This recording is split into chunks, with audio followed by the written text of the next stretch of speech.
नमस्कार दोस्तों, आप सब कैसे हैं? उम्मीद करती हूँ कि आप सब अच्छे होंगे और खूब मन लगा के पढ़ाई भी कर रहे होंगे।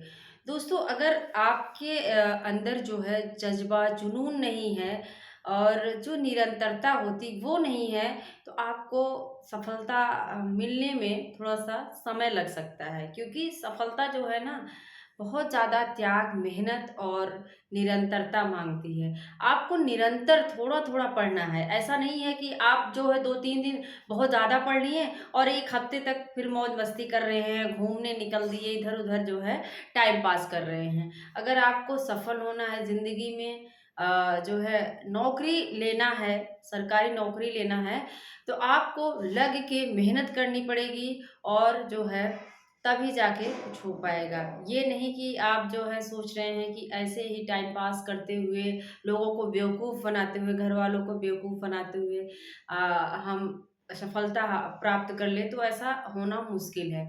तो आपको लग के जी-जान लगा के मेहनत करनी पड़ती है, तब जाके कहीं सफलता मिलती है। तो दोस्तों, हम क्या पढ़ रहे हैं? नाटक पढ़ रहे हैं और नाटक में हमने बहुत सारे नाटकों को बहुत ही आसान तरीके से याद कर लिया था। आज हम जो समकालीन नाटक हैं, इनमें से हमने 3 लोगों को लिख दिया है। मोहन राकेश है, विष्णु प्रभाकर है और भीष्म साहनी। इनके नाटक आप देखेंगे कहीं न कहीं अक्सर एग्ज़ाम में पूछे गए हैं और हम आज इनके नाटकों से संबंधित जो तत्व हैं, तथ्य महत्वपूर्ण हैं, उनको भी पढ़ेंगे और जो मेन है कि इनकी रचनाओं को पूछ लेता है, तो रचनाओं को कालक्रम से देखेंगे। अगर कालक्रम से नहीं पूछा तो कभी-कभी ये ट्रेंड में बहुत है पूछ लेता है कि निम्नलिखित में से कौन-सी विष्णु प्रभाकर की रचना नहीं है, कौन-सी भीष्म साहनी की रचना नहीं है या है करके। तो इस तरह से आप पढ़े रहेंगे तो सारी रचनाएँ जो हैं याद हो जाएँगी।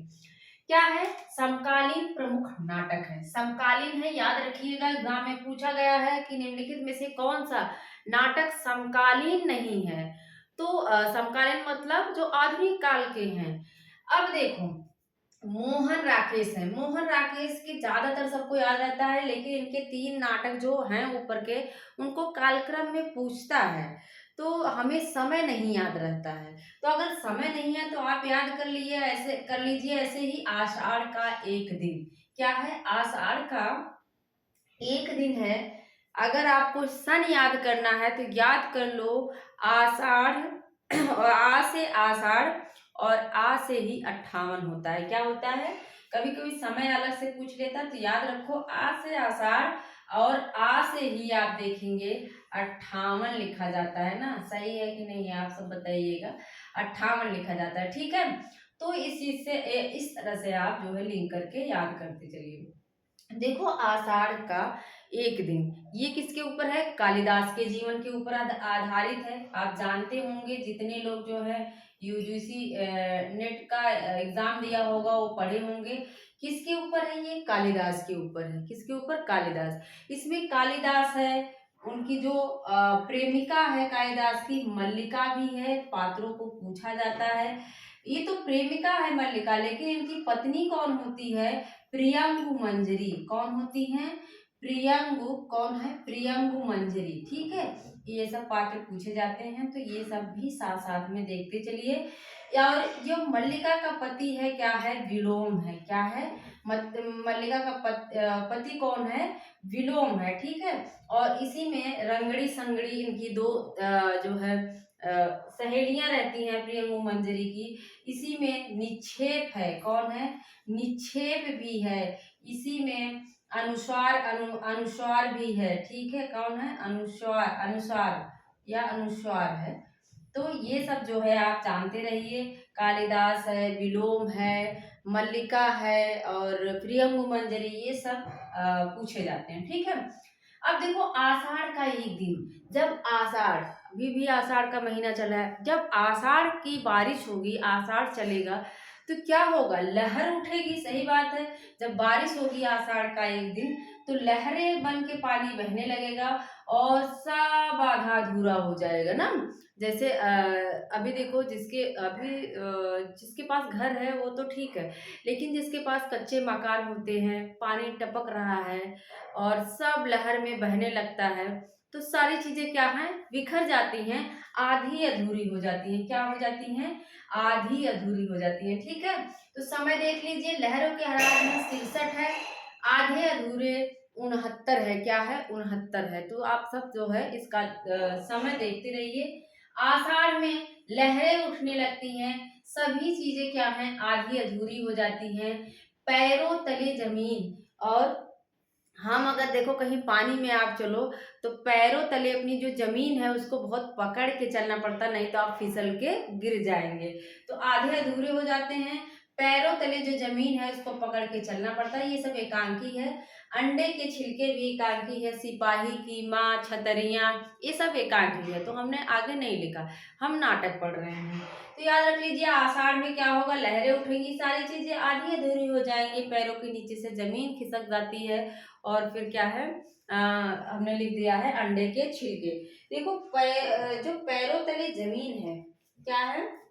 जो पैर तले जमीन है, इसको, ये आधा था, आधा अधूरा है, इसको पूरा कर किसने किया पूछा जाता है। तो किसने पूरा किया था? तो कमलेश्वर इनके साथी थे, और इन्होंने ही क्या किया? इस नाटक को, इस एकांकी को पूरा किया था। ठीक है। अब ये जो लहरों के राजहंस है, इसको अगर पूछे एग्जाम में किसके ऊपर आधारित है, तो ये अश्वघोष की एक रचना है, सौंदरानंद। क्या है? सौंदरानंद, या कह सकते हैं सौंदर्यानंद ना, या सौंदरानंद। तो इसी के ऊपर आधारित है। इसमें कौन है? नंद है, सुंदरी है। कौन है? नंद, सुंदरी। तो ये थोड़ा सा इसमें बौद्ध धर्म को दिखाया गया है। क्या है?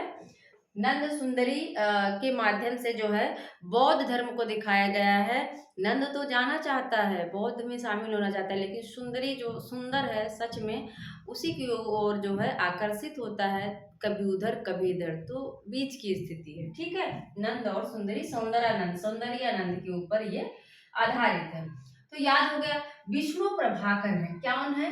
विष्णु प्रभाकर हैं, ये भी एक समकालीन नाटककार हैं। इनका एक याद कर लीजिए, डॉक्टर। क्या है इनका? डॉक्टर है। 58 में, 58 में ही आषाढ़ का एक दिन है। डॉक्टर हैं। देखो डॉक्टर को लेके ही हमने ये सारी ट्रिक बना दी है। जब कोई बीमार होता है, घर में कोई बीमार है, तो क्या होता है?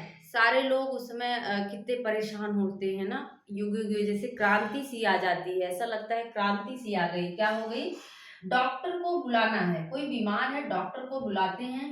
युगे युगे क्रांति, चारों तरफ क्रांति फैली हुई। क्रांति का मतलब एकदम कोलाहल मचा हुआ है। टूटते परिवेश, जो आसपास के लोग हैं, सच में जो अपने हैं, वो क्या है? टूट रहे हैं, बड़े दुखी हैं, परेशान हैं।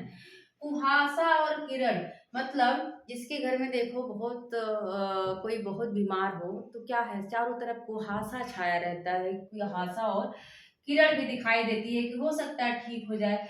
डरे हुए लोग, सभी लोग डरे हुए हैं, कहीं कुछ अनहोनी ना हो जाए। वंदनी मतलब वंदना कर रहे हैं, वंदनी मतलब पूजा पाठ कर रहे हैं, भगवान को मना रहे हैं कि ठीक हो जाए।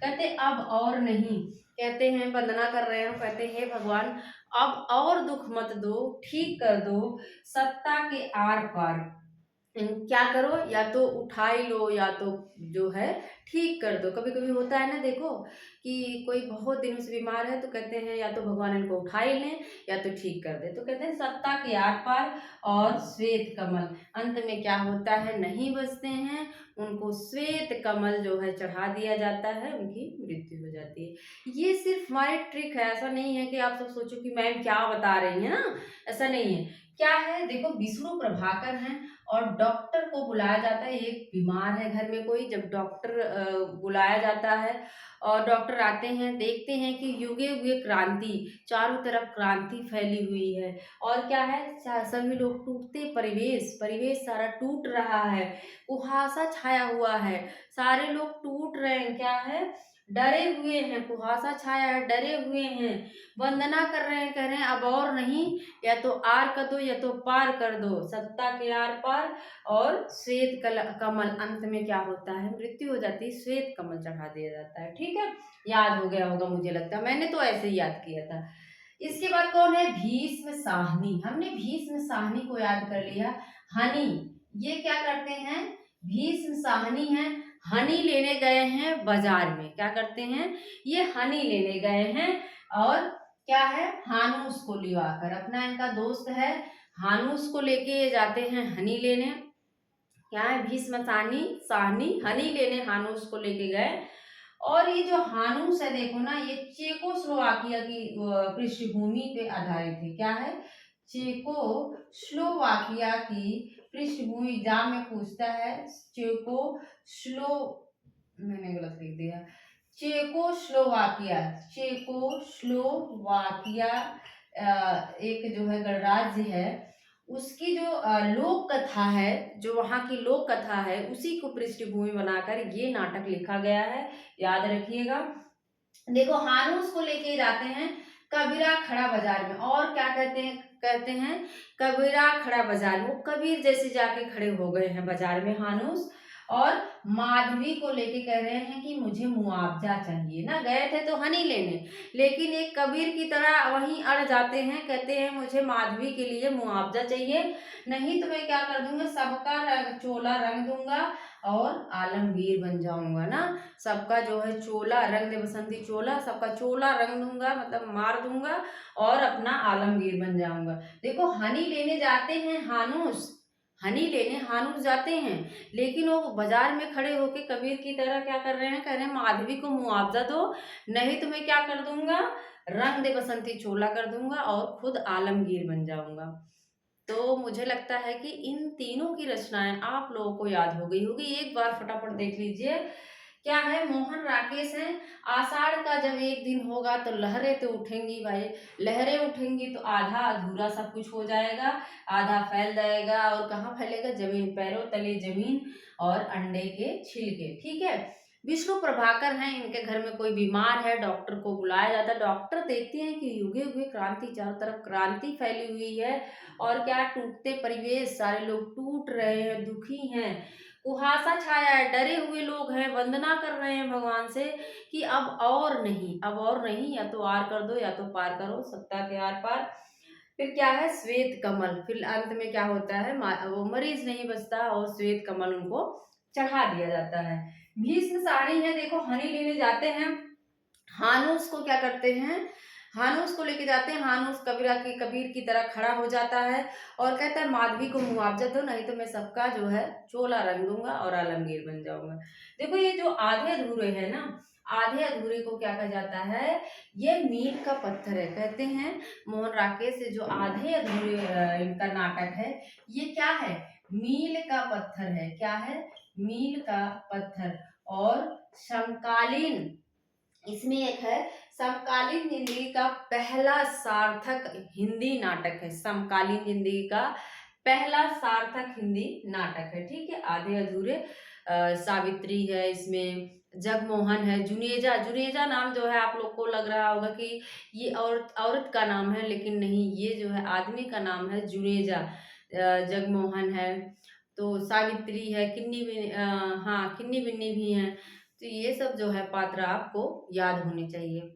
तो कैसा लगा ये वीडियो आप सब जरूर बताइएगा, ऐसी वीडियो आपको देते रहेंगे, मिलते हैं अगले वीडियो में, थैंक यू।